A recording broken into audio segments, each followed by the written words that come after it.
So in this lesson we're going to be looking at casting.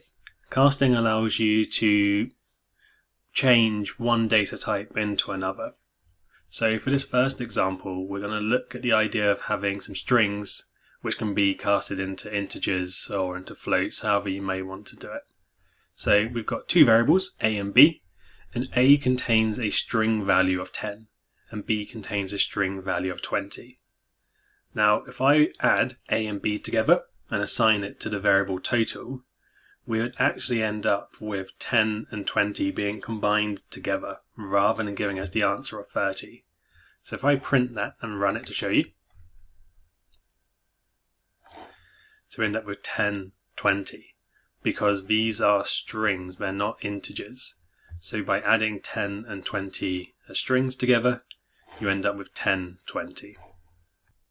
For us to be able to treat these two numbers as integers, we can actually use casting to make these strings an integer as a temporary measure.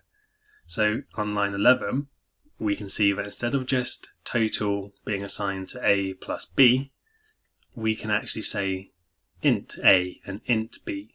So that would force the value of a, which is 10, to become an integer, and it would force the value of b, which is 20, to become an integer. And in this case, when we print total, we're actually printing the total of the integer 10 and the integer 20, which should give us 30 as expected.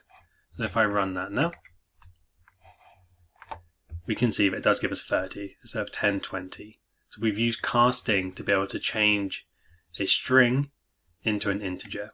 And we could do that as a float as well. So if I changed int into float, that would just give us 30.0 because it would cast it as a decimal number. We get 30.0. Sometimes we only want our casting to be temporary, like in the previous example where we changed a string to an integer just within our quick addition. But other times we actually want that casting to be permanent. So I'm sticking with a and b as being 10 and 20 strings. But this time I'm actually going to have two more lines. So I'm going to reuse the variable a. I'm going to assign it to int a. That will write over the contents of a to become an integer. So instead of a being a string 10, we've actually just overwritten it with an integer. So now a contains the integer value 10. And the same for b. We've overwritten b with the integer value 20. And now when I run that total of a plus b, it will give us 30, just like it did in the previous example. Now, casting is generally going to be used when you've got the wrong data types, but just like in a previous lesson, if you're using your inputs correctly, using the right data type inputs, you'll find that you won't have to cast very often, and it will usually just be if there's a mistake in someone else's code or in your code, or if you just need to do a quick data type change like we did in the example up here.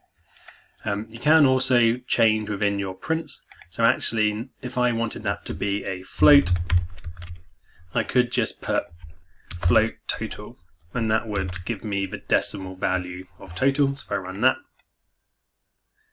we end up with 30.0. So the idea is not to confuse you with casting, it's just to kind of explain to you that you can change data types within your program either temporarily or permanently, depending on the needs which your program requires. But casting is a very powerful tool to be able to just convert between different data types within your program.